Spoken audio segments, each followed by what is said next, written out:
is out there. He's going to talk to us now about customer experience, what is happening today, and what might happen in the future. So please welcome Mark Mullen.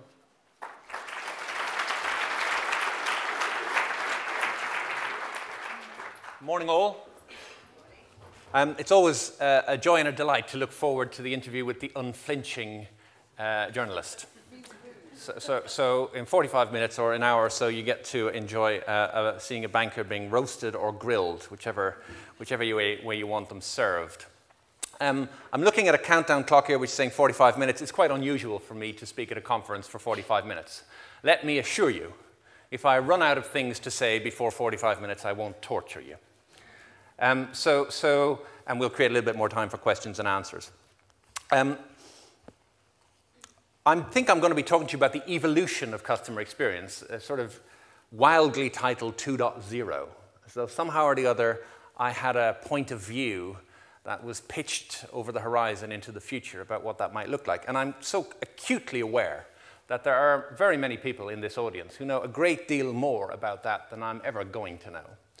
So instead, I'm going to talk to you about leading a customer service, a customer experience-based institution.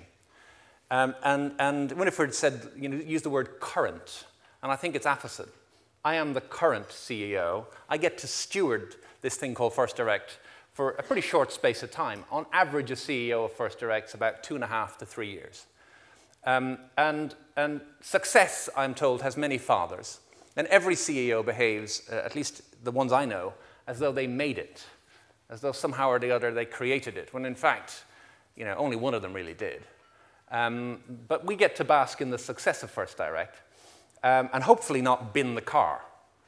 I'm acutely aware that you don't want to leave the bank that is #1 for customer satisfaction and #1 for recommendation and pretty much #1 for anything it does as #2. That would be a disaster. Yeah? So your legacy at First Direct is I took it from #1, ladies and gentlemen, to #2 in its industry. What's quite extraordinary about FD is that it's not just very good as a bank. Yeah, I think being very good as a bank, arguably, is to clear quite a modest, if I could use that term, threshold. What's interesting about First Direct is that it excels in any industry. So it's generally in the top 3 of all customer service brands in the UK market. And it's usually behind John Lewis and Waitrose, but it's there or thereabouts. Yeah, and it's a bank. And Winifred also made reference to another little aspect of our business that I think I should point out to you, because it's one of those wonderful ironies, which is we've never seen our customers except in social circumstances. And it kind of tells me that as a bank and as a banking institution, the further away you are from your customers, the more likely it is that you are to serve them well. And ironically, today, the less you see your customers, and arguably, the less likely it is you are to missell them something that they don't want. So it turns out that the First Direct model, unintentionally, is quite a powerful model. Because the customers who deal with it have a relationship not with a banker. Because if you call or interact with my business, from one end of the day to the next, likelihood is you're not going to speak to the same person twice. Yeah? You don't have a relationship with a banker in First Direct. You have a relationship with the brand. And that's how we want it. But to create a relationship with the brand in the customer service business, you need to do something quite extraordinary with people in order to mask the inconsistencies that human beings create and make that experience consistent, irrespective of when you interact with it. So I'm going to talk to you about First Direct, because it truly, for me, is a fascinating business. And I kind of sit in awe of it. And I'm learning about it. I've 20 months as CEO. I'm still learning about what it is that makes it work and what it is that makes it tick. And it's by no means easy. One thing I would like to say about it is it reminds me of a little story in Ireland about somebody asking for directions, stops in the middle of the country, leans out the window and asks a passerby for directions to a local landmark. And the first response is, well, you wouldn't start from here. Most banks don't get to start from where First Direct started. Most institutions, I suspect represented in this room, don't get to start from where First Direct started. They have legacy issues. They are what they are. And to some extent, they cannot be seen otherwise. So let me give you an example of how that matters in banking. We work in a banking industry where the vast majority of people who have current accounts in the UK have current accounts with high street banks. Yeah, overwhelmingly, the vast majority have high street bank current accounts. And a high street bank current account or a high street bank cannot but be a high street bank. Now that may seem like a terribly obvious statement, but it's an incredibly powerful statement because it is the, if you like, destination for the majority. And once you've been painted into that corner, it's bloody difficult for you to get out of it. And I know this because I've spent a lot of my career working in one of the big high street banks. And you get painted with the high street banking brush. That's where you sit, that's how I'm going to consider you. And First Direct doesn't, because you can't see it. Now there's a pro and con to that. Because you can't see it, an awful lot of people don't know it exists. And that's quite an expensive problem if you're sitting in my seat. But the upside of you not being able to see it is that it tends to not get painted with the same brush that the industry it exists in does. It dodges, it avoids an awful lot of the bad PR that the banking industry has to endure. Some of it deserved, but not all of it. The other thing about First Direct, and something to consider for businesses and for brands, is that there isn't one customer banking in First Direct who didn't switch to it. It is a switcher's brand. And that means that when the customer up sticks and left generally, overwhelmingly, the high street banking sector, they switched positively to a new relationship. And what happens when somebody switches from one brand to another is that they want it to be successful. Because they've taken a leap of faith. They've stepped out into the unknown, and they've done something slightly different. And they've put part of their stake on the table. And so they actually work very hard for the relationship to work out. And that helps us. What also helps us is that it's a positive choice brand. Whereas a lot of people in my industry end up in the same bank that daddy banked in. And they end up there because daddy or mummy had to guarantee something for them. And they never got round to changing it. And that relationship, therefore, becomes one of inertia, of laziness. And of course, you all know that the regulator in the banking sector is animated, to say the least, to try and encourage people to break the bounds of inheritance and to look over the wall at the alternatives. But let's be honest, the alternatives in the banking sector are very few. The impetus to excel is not the same as it is in more competitive industries and in more competitive sectors, because the number of new entrants is very few. The news out of Co-op last week is not good news for the industry. One, because it's a surprise, but two, because actually it's not helping competition, it's damaging competition. And First Direct represents a rare alternative in that context. So anyway, my journey to this stage this morning started last evening as I arrived in a small hotel in central London. Now, when my PA books a hotel for me, it's potluck because she's never been to London. So her understanding of geography and London and distance in London is cursory, to say the least. And I have had some wild adventures coming to London. But last night was good because I'd stayed in the hotel before, and they do one thing that I absolutely adore, which is that check-in, including giving you your key, 30 seconds. It's a miracle.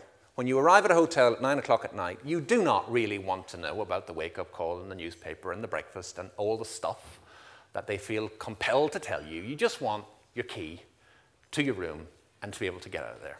And fair is fair. This little hotel in Mayfair were bloody good at that. Really, really good at that. But when I went to the reception, I said to them, you know, Mullen, Mark, blah, blah, blah, stayed here before. And to be fair to them, they found me. Now, most hotels that I stay in don't find me. Yeah? For some reason, their systems record me and then discard me. I have that talent.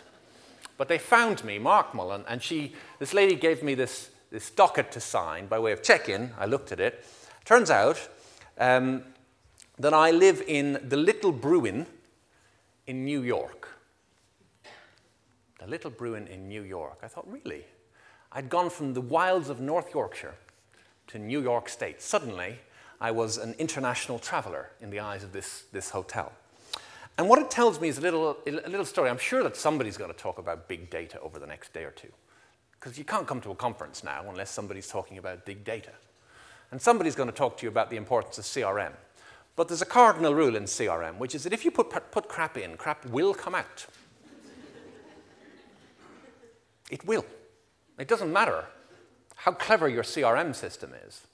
I do not live in New York. It is to my great, it is my great regret that I do not live in New York. I live in North Yorkshire, outside Knaresborough, as far away from New York as you can be. It's a small point, but it's an important point, because the number of businesses that I interact with who actually have a CRM system that can record my name and where I live and play it back to me, I could probably count on one hand. And we talk about advanced CRM and sophisticated and 2.0, 3.0 CRM. Ladies and gentlemen, capturing an address accurately would be progress. Progress for most of us. We're dealing in an industry, in my industry, in banks, where we have very small, the remnants of quite large outbound telephone contact teams, because consumers really love to be called in the evening, don't they? But we think it's good if we achieve a 5–6% right person contact hit rate. These are people who've banked with us for 15 years. We don't know who they are. We don't know how to get in touch with them. So CRM is a wonderful idea. And I've been in this industry for 24 years, and I haven't seen it yet. So we don't build our business on it. And although First Direct, you might think it's a direct business, you must. Well, we don't. We don't. I wish we did, but we do not. Lena, ladies and gentlemen, it was who welcomed me to the hotel. Lena. I don't know where Lena was from, but Eastern European, Russian possibly, really, really nice. And the last thing she said to me before I left with my bag was, your rate includes breakfast. Enjoy? And I didn't know whether it was a question or whether it was an answer or whether it was a threat. I went to my room. It all worked out fine. It was pretty good. And here I am this morning. So I have some notes. I ask people who work in my industry, because I now get to lead a bank, how many of them ever wanted to be in the banking industry? I've got about 3,000 people working in First Direct. There's about 45,000 people working for the HSBC Group in the UK, and about 260,000 people worldwide. And I've asked thousands of my colleagues how many of them ever wanted to work in the industry that they now work in. I have yet to find somebody, anyone, who puts up their hand saying me. I've got 3 kids. Can you imagine the conversation over the breakfast table? Darling, what do you want to be when you grow up? A banker, Daddy. Now, I am a banker, but I don't want to hear my son or my daughter tell me that when they grow up, they want to be a banker. Why is that, do you think? What is it about bankers that makes them quite uncomfortable to be in the room with? I can only apologize in advance, incidentally, for being here. And why is it that a banker who's achieved success in the industry would be very reticent about their children admitting that they wanted to join this place?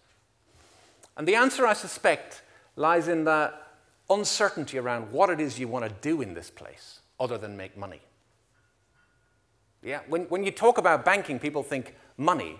Bankers want to make money. There's something inherently greedy about banking. It's the instinctive link that I make. Of course, the reality is that most bankers don't make nearly as much money as you think they do. The overwhelming majority of people who work, especially in retail banking, and retail banking is my business, are in the mundane earnings category. So it turns out that although in the mindset of the general population it's about money, the practicalities of banking are somewhat different.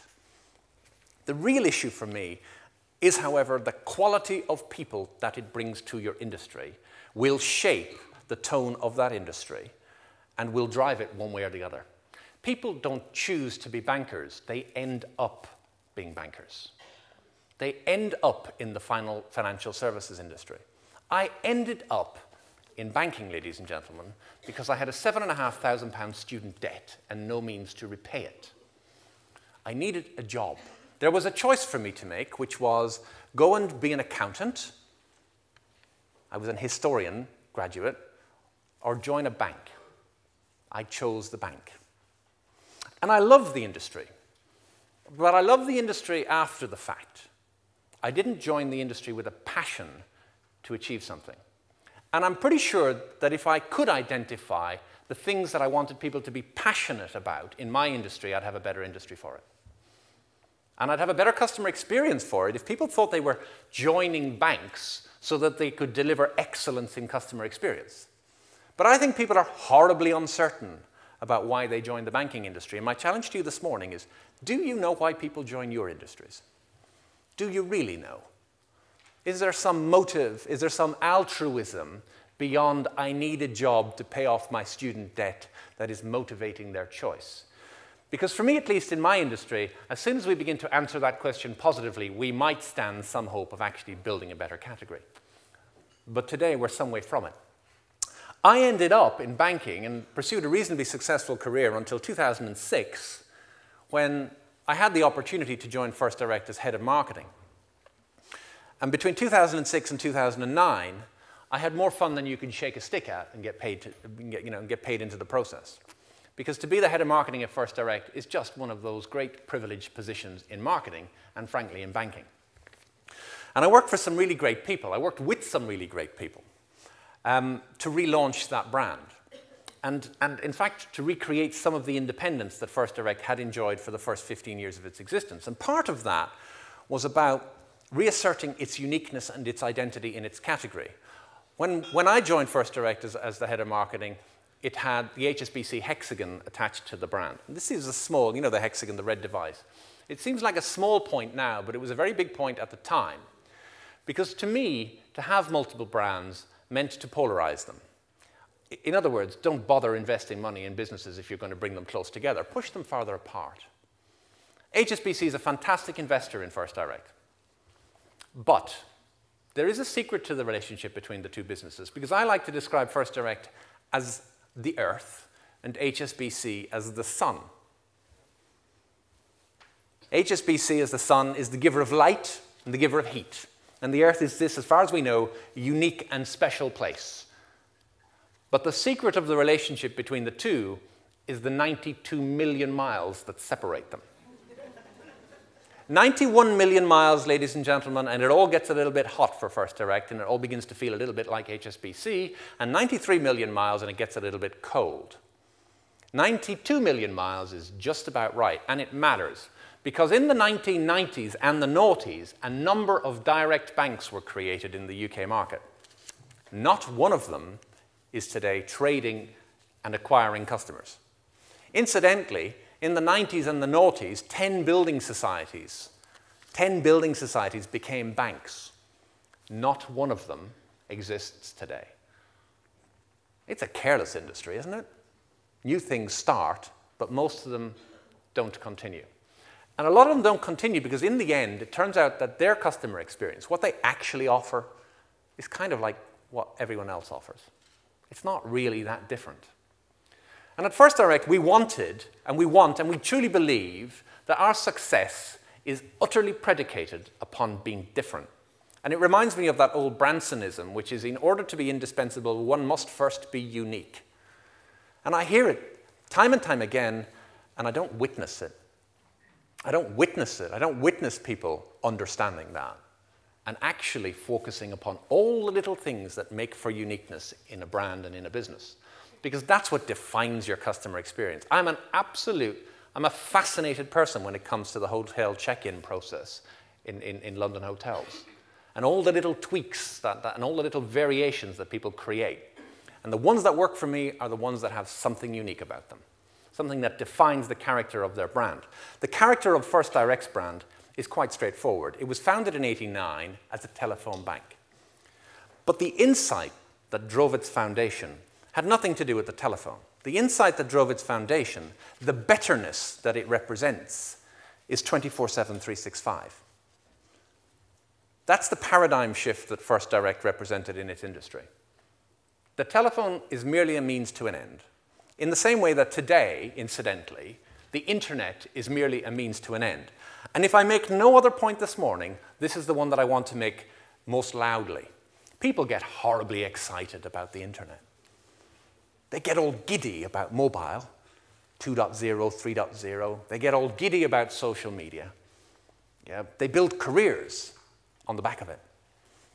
But they lose sight of what it's for, of what problem it's trying to solve. You know, the telephone is solving the problem for the business model. The business model is to offer banking services 24/7, 365, because it's built upon an insight that there are customers in the banking market who will value that proposition and who will use it. The telephone is only a means to an end.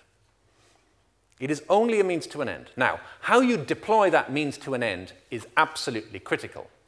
And the thing that First Direct did and continues to do is to deploy it direct to the customer on the phone. There is no IVR on the front of the phone lines in First Direct. There are no buttons to push, because we work to a very simple but quite powerful insight that if you want to push buttons, you'll use a computer, and if you want to talk to somebody, you'll pick up the phone. And it may seem like a rudimentary thought, but most of my industry and most industry in the UK appear to have a different point of view. Long may they continue. Long may they continue, because that simple expedient of answering telephone calls in person is probably the most powerful ally that the First Direct customer experience has. Because wonderful though the internet is, sometimes it doesn't work. And when it doesn't work, you're going to want to speak to somebody. Now, it does stretch beyond simply answering calls. Incidentally, we don't just answer calls, we also answer calls quickly.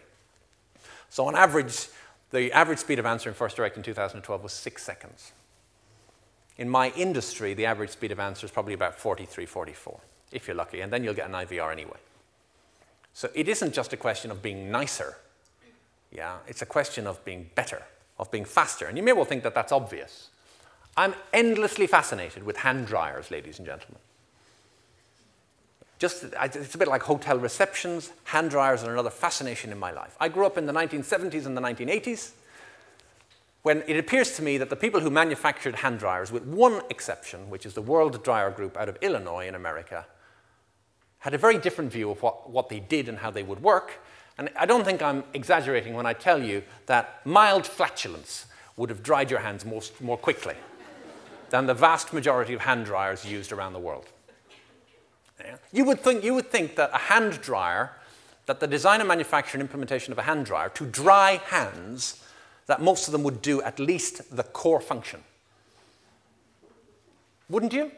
You would think that a multi-billion-dollar industry would be based upon the simple expedient that a hand dryer would actually dry your hands. Why is it that the consumer accepted for 20 or 30 years that actually most hand dryers don't need to do that? I find it extraordinary.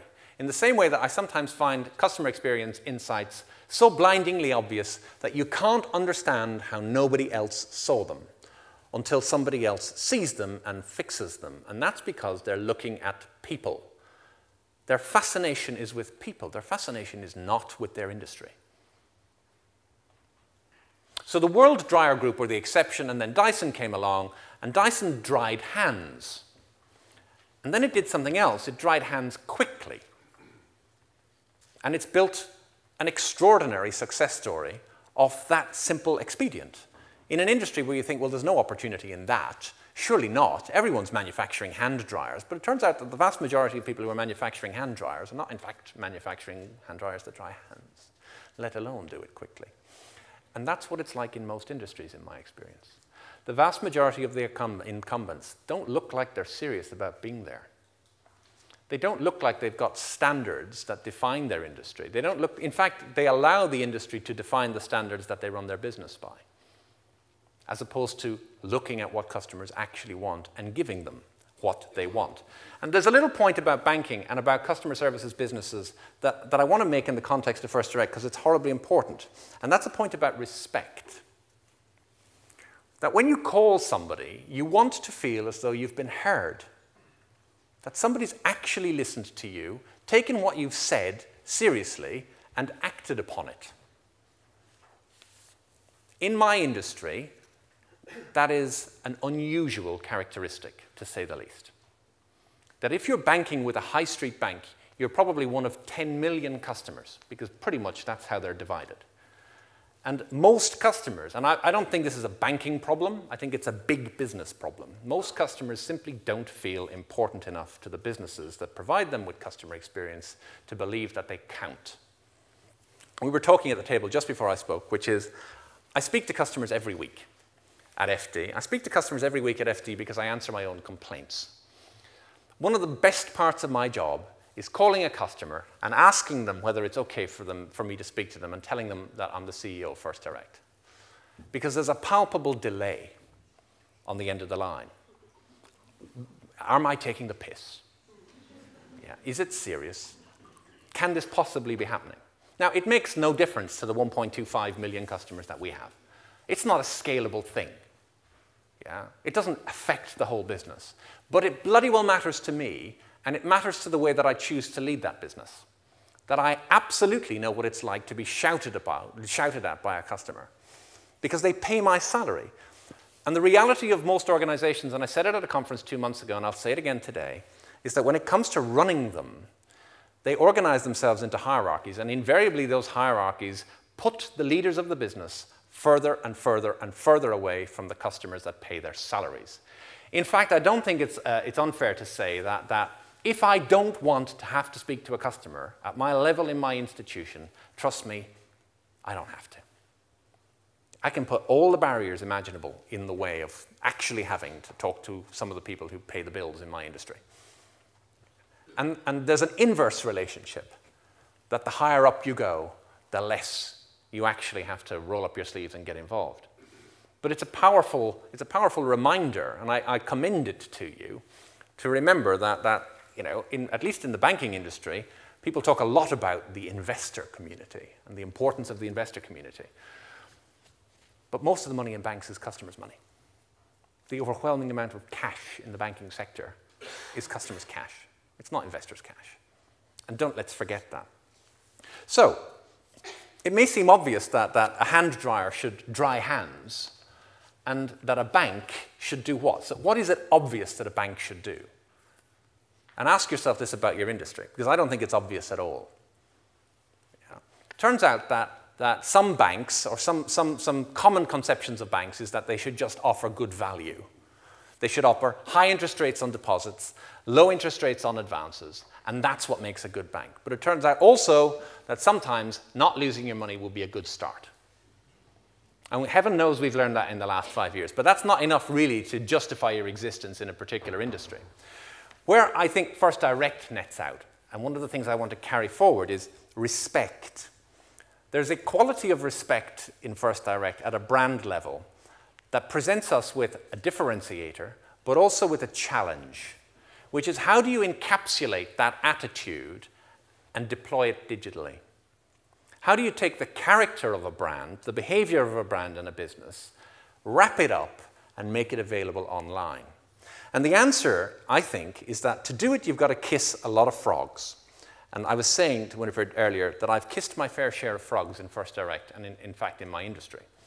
Which is essentially, when it comes to digital, you've got to put not a toe in the water, you've got to put both feet in it and see what happens. The consequence of something like Talking Point, which is essentially an unedited feedback site, we edit it to remove expletives, but that's it. The consequence of it is that sometimes you're not going to like what the customer's saying about you. And if you're true to yourself and if you stick to your guns, you're going to have to live with it for a long time. The same thing is true of FD Lab, which is a feedback site that we're currently running live and where we put proposals about what we're going to change into the bank or change about the bank online. And we don't do them all. We don't listen to all the customer feedback, incidentally. We choose to ignore some of it. Yeah. But having said that, we do live with what they like and what they don't like, and it's live and it's unedited, and a lot of the time it's bloody embarrassing. And it's bloody embarrassing not simply because other customers can see it, because actually you overstate how much other customers can see it. Most customers of First Direct don't come on to Talking Point. Most of them don't come on to FD Lab. But the people who do are the people who work for you. In fact, one of the most sensitive populations that you have to manage in social media are not your customers at all. They're your stakeholders in your own organization. because they're the ones who come onto the intranet site, who come onto your internet site, who use Twitter and Facebook and YouTube, and who see and experience what you're doing firsthand. And my goodness, if they're not an important group to influence positively. Whereas customers, we sometimes overstate the impact of customer feedback digitally. Now, that's not to say that it isn't bloody important and can't bite you on the ass when you get it wrong, but it's not necessarily representative. So if you look at the rating of an app, and we had an interesting case study when we launched 2 new versions of apps in December of 2012, neither of which was particularly well received by our customers. One was an OS X, one was an Android app. If you actually look at the number of people who are rating it versus the number of people who are using it, it tells a very interesting story. So a 2-star rating is generated by 29 user reviews, but we know that 750,000 people have downloaded the app. What should I be doing? Should I be worried about the 29 people's opinions? Or should I take some comfort in the fact that 750,000 customers have downloaded the app and are using it? I don't actually know the answer, incidentally. But I do know this. I know that it's horribly uncomfortable watching the 29 people's opinions. It's a damn sight more uncomfortable. It's like having a stone in your shoe. Yeah, you don't sleep better at night because 750,000 people have downloaded your app. Yeah, you sleep worse at night because 29 people didn't like it. And if you run a business with that mentality, I think you'll run a good business. Because it creates an intolerance for mediocrity.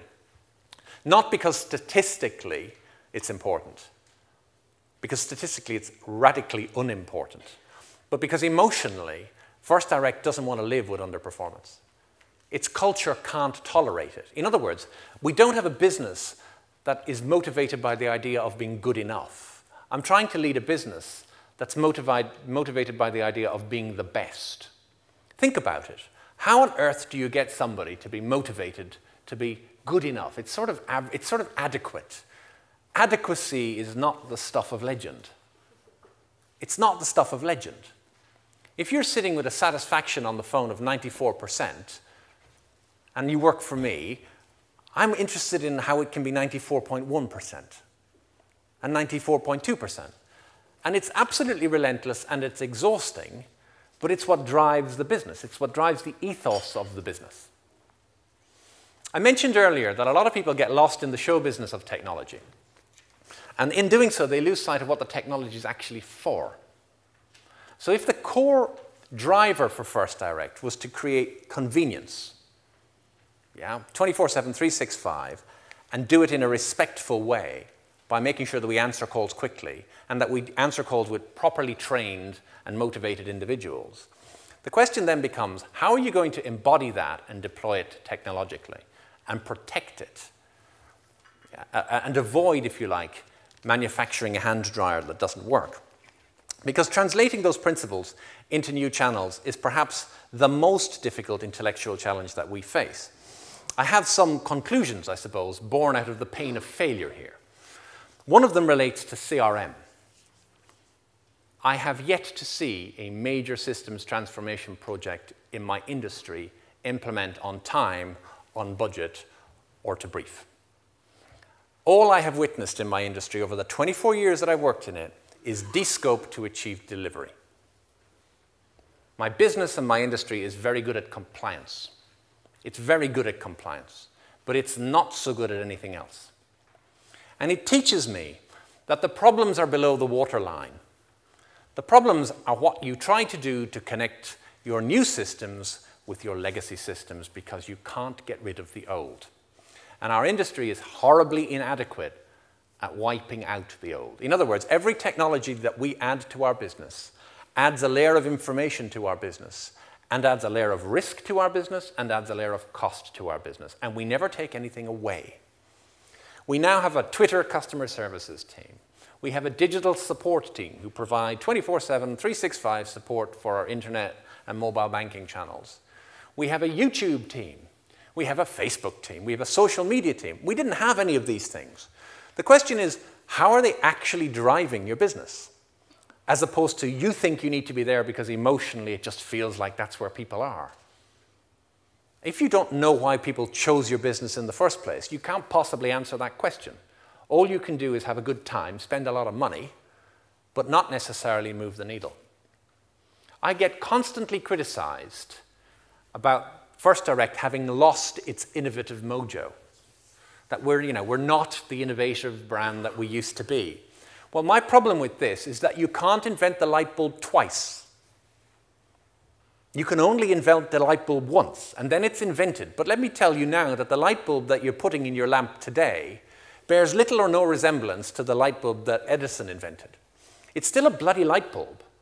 But the problem is that all the great inventors at Philips in Europe ain't getting any credit for the work that they do.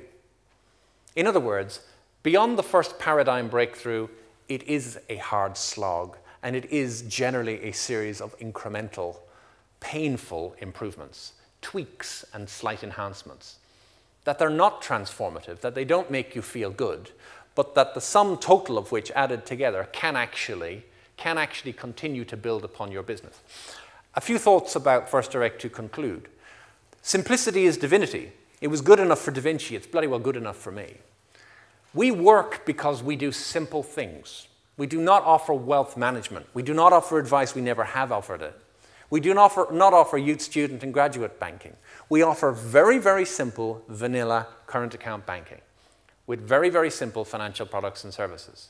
And I am always mindful that however tempting it might be financially to add more products to the party, unless you can deliver them with the same degree of resilience and robustness and reliability, don't touch them. Or else don't delude yourself that you actually value the thing that made you famous. My industry struggles to leave money on the table. It's like an alcoholic. You just can't quite walk away from an income opportunity. But time and time again, what we find is that adapting your processes, your front-end processes, and your customer interactions to take advantage of those opportunities isn't worth a shout. It isn't worth a shout because the point of most compression is how much knowledge can an individual actually hold on the phone. Because here's a little thought. In my industry, handoffs are death. Most of you have bank accounts. When you call or interact with your bank account, the last thing you want to happen is to be passed to somebody else, because you know what's coming next. You will have to tell the person that you've been passed to who you are again. Possibly, if you're passed a third time, you will have to tell the person who you are again. And you will have to recount your story 3 or 4 times to get something done. And in FD, that doesn't happen. And it doesn't happen because we make brutal choices about what not to do. And I really don't think most businesses do that. So simplicity runs right to the heart of First Direct, and it informs every subsequent decision that we get to make. And the maths tell us that it's the right thing to do. The maths tell us that we make our money as a bank out of the core, simple banking products. And the more exotic and exciting and enchanting ones are best left to other players. They don't seem to have done a particularly good job of doing it well. So getting it right and simple at the front end absolutely matters. Perhaps the biggest challenge for us is authenticity. The biggest challenge for corporations, I think, is authenticity. How can you be real? And how can you make the realness of our proposition translate into new media? And the problem with authenticity is that you actually have to be authentic. I know that that's a horribly troublesome idea. And it is a horribly troublesome idea because it's not scalable. You can't bottle it and replay it. But you can find proxies. You can find proxies, but only if you're willing to take the risks required and only if you're willing to fail. And the proxies for me are about letting your customers have their say and living with the consequences in a public domain. The proxies for me are about live interviews. They are about video to tube. They are about live web sessions and Q&A sessions. They are about picking up the phone and having small conversations with customers and inculcating that around your business. They are about caring and translating that care into empowerment and rule-breaking actions, for want of a better word. Now, that's not to say that as a bank, we are in any way tolerant of systemic failures in our control systems, because we can't be. But most of the problems that I have tried to sort with customers don't relate to a financial failing. They relate to a lack of respect on the part of our institution. People complain because they don't feel as though they've been heard. And a lot of people, if you like, get on a bandwagon of complaint and will persist with their complaint, not because they want money, not because they really have a particularly big gripe with what went wrong, but because they simply won't let go until they feel as though they've been heard. So of all the things that we're trying to do in First Direct, we're trying to preserve our authenticity in the face of new media. We are no longer a telephone bank to the same extent that once upon a time we were, but it is the lightning rod of our culture. 96, 97% of all of our customer interactions are now digital in one form or the other. But somehow or the other, we've managed to retain the telephone as the base point from which all other decisions are made. It is, if you like, the bedrock upon which we can judge whether something's going to work for us or not. And if we can't try and create something of the rapport that we create on the phone in other media and in other channels, then we won't do it.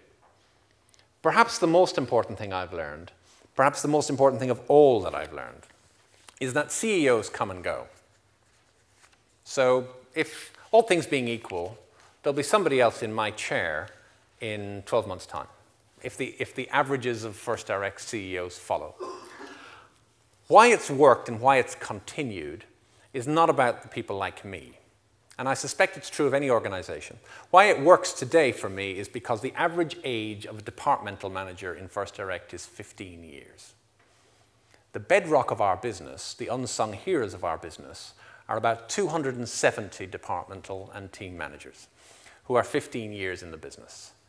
People like me come and go, but the culture and attitude of our business, which is in fact what drives it, is protected and passed on by them. I hope it's been of some help. Have a great day. Thank you.